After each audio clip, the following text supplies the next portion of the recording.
স্কুলের গণ্ডি পের হতে না পারলেও আনোয়ার হোসেন কখনো হয়ে যেতেন থানার ভারপ্রাপ্ত কর্মকর্তা, আর কখনো নায়ক, আবার কখনো জনপ্রতিনিধি। এজন্য তার তেমন কষ্ট করতে হতো না, শুধুমাত্র সামাজিক যোগাযোগ মাধ্যম ব্যবহার করত। আর এই যোগ্যতা কাজে লাগিয়ে অভিনব প্রতারণায় নামেন এই যুবক। আনোয়ার মাত্র পঞ্চম শ্রেণী পর্যন্ত পড়াশোনা করলেও ইন্টারনেট ঘেঁটে ফেসবুক সহ প্রযুক্তির বিভিন্ন বিষয়ে অভিজ্ঞ হয়ে ওঠেন। আর এই অভিজ্ঞতা কাজে লাগিয়ে রাষ্ট্রীয় গুরুত্বপূর্ণ ব্যক্তি, মন্ত্রী, পুলিশ কর্মকর্তা, জনপ্রিয় ব্যক্তিদের ছবি ব্যবহার করে তাদের নামে ফেসবুক আইডি খুলত। এরপর বিভিন্ন নারীদের টার্গেট করে তাদের সঙ্গে যোগাযোগ করত, তাদের সঙ্গে প্রেমের সম্পর্ক গড়ে তুলে আপত্তিকর ছবিসহ টাকা পয়সা হাতিয়ে নিত। 771 জন নারীর সাথে সে ওসি মহসিন সে যেই বিভিন্ন ধরনের চ্যাটিং করেছে, এবং এর ভিতরে অনেকগুলো যেটা আমার আসলে আমার এই ইউনিফর্মের জন্য যেটা মর্যাদা হানিকর, এবং আমি ব্যক্তি মহসিনের জন্য আমার কাছে মনে হয়েছে অনেকগুলোই মানহানিকর। শিক্ষার্থী, গৃহিণী, প্রবাসী, মডেল সবাই আছেন এ তালিকায়। মেসেঞ্জারে কথা বলার পর হোয়াটসঅ্যাপেও তাদের সঙ্গে কথা বলতেন। কথা বললেও কারো সঙ্গে ভিডিও কলে আসতেন না তিনি। আবার কেউ তাকে দেখতে চাইলে কিংবা সন্দেহ করলে সঙ্গে সঙ্গে ব্লক করতেন আনোয়ার।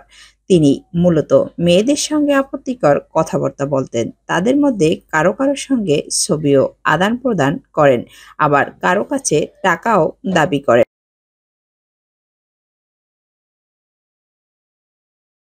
সম্প্রতি রাজধানীর তেজগাঁও থানার ভারপ্রাপ্ত কর্মকর্তা ওসি মোহাম্মদ মহসিনের নামে ফেসবুক আইডি ও হোয়াটসঅ্যাপ খুলেন আনোয়ার। আর এর মাধ্যমে 771 নারীর সঙ্গে প্রেমের সম্পর্ক গড়ে তোলেন। সর্বশেষ আপত্তিকর ছবি আদান প্রদানের ঘটনায় বেশ কয়েকজন ভুক্তভোগী নারী থানায় এসে হাজির হন। যে একাধিক নারী, প্রায় 5-7 জন নারী আমাকে ফোন করে জানাচ্ছে, আমার অফিসিয়াল নাম্বারে তারা কল করতেছে, এবং তারা অনেকেই এমন বিষয়গুলো যে আমি সারা রাত তাদের সাথে চ্যাটিং করি, দিনে কেন কথা বলতেছি না, তো বিষয়গুলো আমাকে খুবই বিব্রত করছিল। এবং কোন একজন নারী হঠাৎ করে একদিন আমার থানায়ও চলে আসলো। তা সে অনেক দিনের পরিচিত এমন একটা, তা আমি তো পুরো আসলে হতবাক যে আমি তো তাকে চিনি না কেন আমার অফিসে।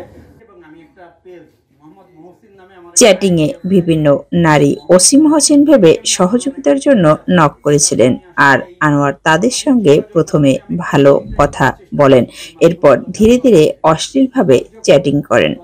এখানে সে অনেক নারী আসলে ওসি মহসিনের কাছে বিভিন্ন ধরনের সহযোগিতার জন্য নক করেছে, সেও নক করেছে। সে আস্তে আস্তে কথা বলে সে আসলে তাদের কাছে তার একটা টেন্ডেন্সি, প্রথম ভালো একটু কথা বলে ছবি চেয়েছে, এরপরে যা হয় আর কি বাজে ধরনের টেক্সট হয়েছে। অনেক নারী আমি দেখেছি যে আপনি তো প্রকাশ্যে এমন না, আপনি এরকম টেক্সটও কিন্তু আছে।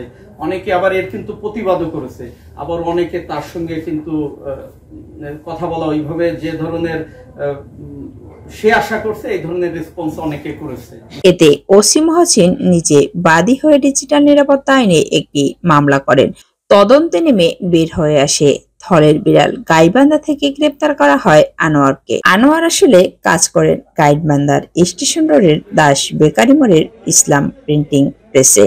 পেশায় প্রেসের কর্মী হলেও স্থানীয়দের কাছে তিনি ফেসবুক মাস্টার নামে পরিচিত। সামাজিক যোগাযোগ মাধ্যম সহ অনলাইনের বিভিন্ন আইডি সমস্যার সমাধান করে মাস্টার উপাধি পেয়েছে।